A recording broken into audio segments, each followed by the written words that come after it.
Birinchi elge şeriat emne ekendigini düşündürüş gerek. Şeriat menен жашаганын абзелдиги, эл мындан эмнени утат, ошону түшүндүрүп, анан эл ошону түшүнүп туруп, сонун турбайбы? Кел, анда шариат менен жашайлы.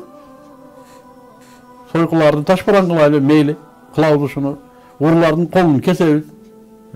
Деп эл макул десе, анан башка маселе. Балким эл айтат, жок, рахмат, бизге мына демократия жакшы экен. Ушул жакшы экен бизге, биз маселебизди эле чечип алат экенбиз, акча менен, тиги менен. Деп айтсачы.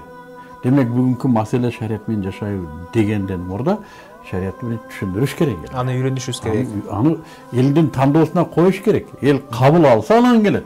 Мадина эли, Ясрип эли пайгамбарыбыз саллаллаху алейхи вассалам жетелеп келди. Кел бизге. Биз шариат менен жашайлы деди. Биз шариат менен жашайбыз. Кел, айтканыңа макулбуз деди. Анан айры турду. Бул кылыч менен, капыр айтат кылыч менен кирген деп.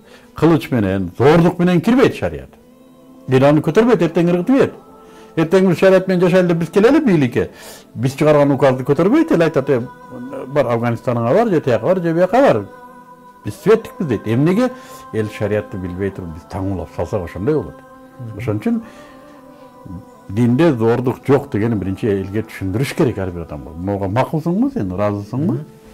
Макулмун десе анан шариат. Анан өзү эптеп намазын билбейт, тараты чала, анан кийин шариат менен жашайбыз деп көчөгө кыйкырып чыккан. Менимче бул бир аз шашмалык.